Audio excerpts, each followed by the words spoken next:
c'est la Mad Paggy. Bonjour les filles et bonjour les gars. Je vous retrouve sur cette nouvelle vidéo, la journée numéro 4 sur Kuala Lumpur, toujours avec mon petit café au Mamak Bistro. Nous irons dans une station de bus parce que nous changeons aujourd'hui de destination. Rendez-vous plus tard sur Ipoh. Pour le moment, allons marcher un peu. Et qui dit départ d'une ville, et dit qu'on ramène toutes ses affaires. Donc ça y est, là j'ai le gros sac au dos, je vais marcher avec. Et je suis toujours devant mon petit-déj en train d'attendre Jishad qui va m'emmener dans sa deuxième boutique. Je viens d'arriver devant le shop de Jishad. Il s'appelle Fazza Mart. Je vous retrouve les amis, je viens d'arriver dans le shop de Jishad. Je suis avec... Hop, sur la vidéo. Hi. Hello. Is Said. Said your family or not? No, family is in India. Ok. Il a sa famille en Inde. What is this shop? This is a supermarket. Supermarket. Yeah. Je vous fais un petit tour du shop. Ah, avec la réception. Petit coucou. Ici, vous serez bien reçus. Il y a un petit peu de tout. Vous avez de l'alimentaire, vous avez des petits produits de beauté, des nettoyages pour les vêtements. Wow, c'est un petit shop classique comme il y en a beaucoup ici. Sauf qu'ici, l'avantage, c'est que vous avez un très gentil personnel. You are really nice people. Yeah, thank you. All tourists Yeah. come in your shop. Yeah. It's wholesale and retail. Thank you very much. Terima kasih. Thank you. Et nous, maintenant, nous allons repartir pour la station de bus Ipoh. Et la station, elle est quand même à 50 minutes de marche. Donc je pense que je vais me prendre un taxi à cause du poids, en fait, de l'ordinateur, tout ça qui est dans mon sac. What is better? This is full butter. Full butter. Full better. Bon, il me dit que tout ce qui est dans son magasin, c'est ce qui est de meilleur ici. Alors vous pouvez voir les très bonnes barres chocolatées à consommer avec très grande modération. Après, je vous accorde, franchement, en Asie, en Malaisie, comme partout, toute l'Asie que j'ai faite pour l'instant, pour ceux qui sont très gourmands, vous avez des chocolats de toutes les sortes. C'est quelque chose d'assez fou, vous pouvez retrouver tous les goûts. Vous avez même le goût du thé matcha dans du chocolat, vous avez des Kit Kat à tous les goûts, des lions à tous les goûts. J'ai de la chance, moi, ça ne me tente pas du tout parce qu'en fait, je me suis sevrée. Le fait de m'être obligée petit à petit à ne plus en manger du tout, mais plus du tout, bah maintenant, quand je vois ce genre de confiserie, tout ça, bah en fait, ça m'écœure tout de suite avant même de le mettre dans la bouche. Vous devriez essayer. Commencez par faire quelques jours sans, ensuite une semaine, ensuite 2 semaines, etc. un mois, et puis finalement vous verrez, vous vous en passerez, et ensuite si vous essayez de regoûter, vous trouverez ça dégueulasse, beaucoup trop sucré, beaucoup trop gras selon ce que vous mangez. C'est mon conseil du jour. Bon, vous avez aussi des couches, si vous avez une fuite urinaire, je plaisante.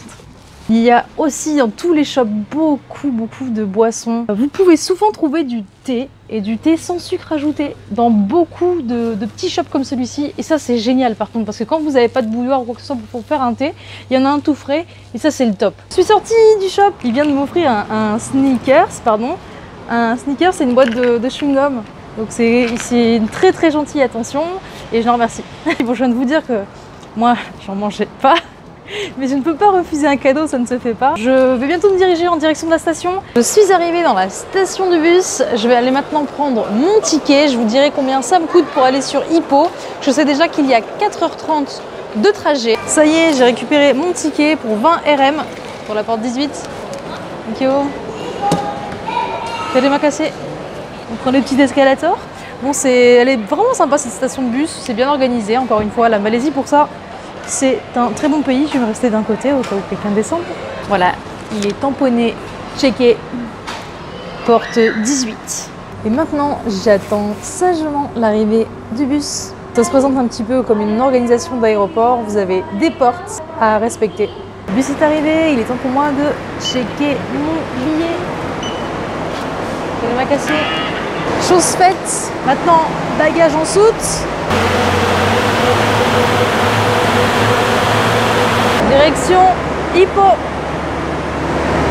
Ici, il y a régulièrement des bus sur les destinations des villes les plus connues, les mieux desservies. Là, par exemple, il y en a une toutes les 1h, 1h30, donc c'est génial. Et là, le bus que j'ai pris, j'ai attendu à peine 10 minutes et il est blindé, il ne restait plus qu'une place pour moi. Donc je suis tout au fond. Dernière place dans le bus, mais pas la plus pourrie.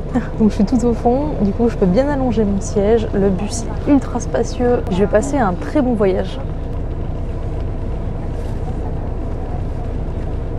Regardez-moi cet espace entre les jambes, même ma main, elle rentre largement.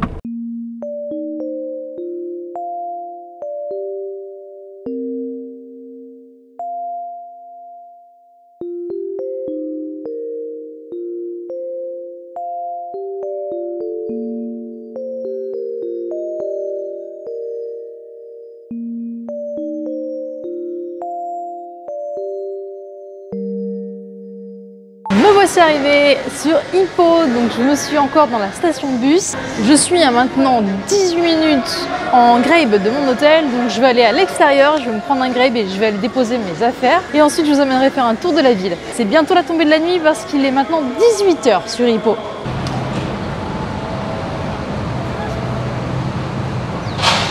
Dans mon Grabe sur la route pour aller à l'hôtel, j'en ai pour 14 Riggins, ce qui correspond à 3,50 €. Et j'ai quasiment 20 minutes de trajet.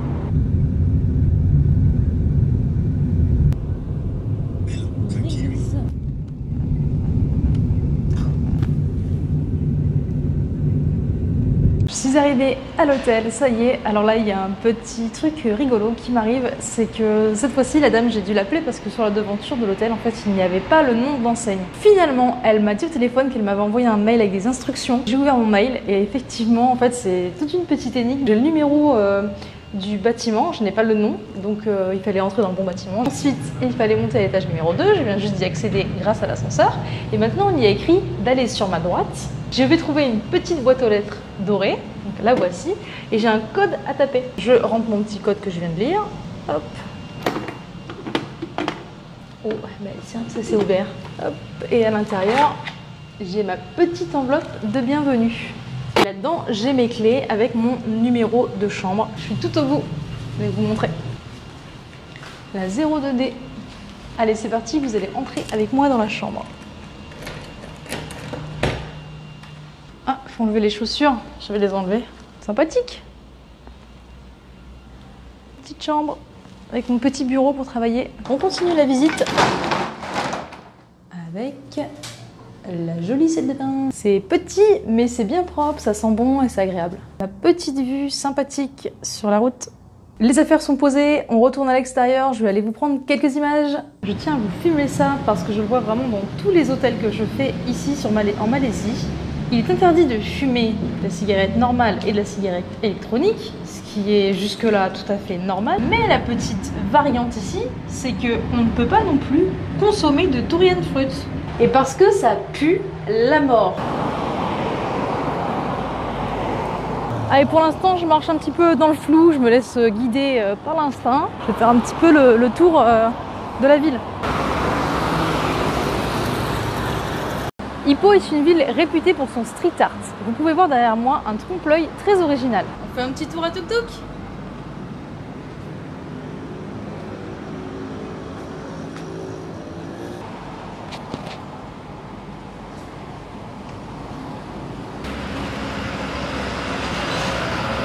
Je suis au centre d'Hippo et vous pouvez voir Hippo, waouh! Et regardez qu'est-ce qu'il y a derrière moi, un grand stade.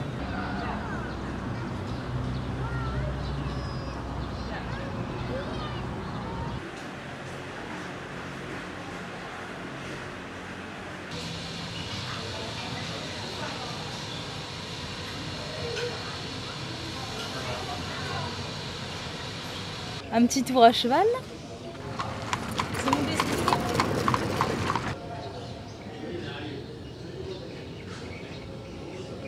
J'ai trouvé un endroit où vous pouvez louer des vélos. Je pense que demain, c'est ce que je vais faire pour me déplacer. On peut admirer des architectures de type colonial.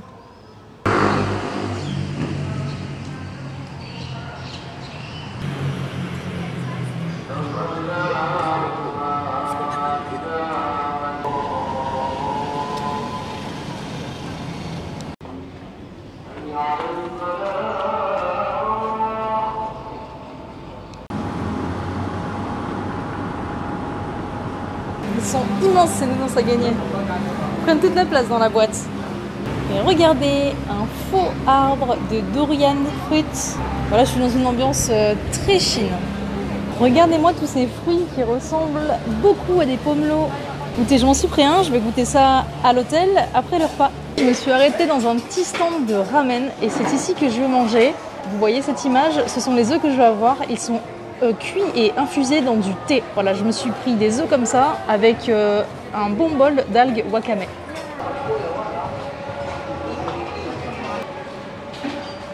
Vous pouvez les voir cuisiner derrière. Je vous montre la préparation de mes œufs, ceux que je vais déguster, infusés dans du thé.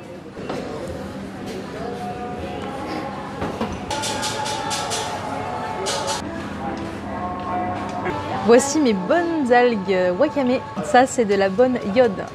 Ainsi que mes œufs. C'est vraiment exceptionnel. Je voyage. Je vais terminer ma soirée avec mes bons œufs ainsi que mes algues wakame qui arrivent. Et je vais vous souhaiter à tous de passer une excellente soirée. Je vous dis, c'est les Matingal. Salut! Alors mettez-moi un gros waouh, un gros j'aime sur ma vidéo. N'oubliez pas aussi de partager et de liker.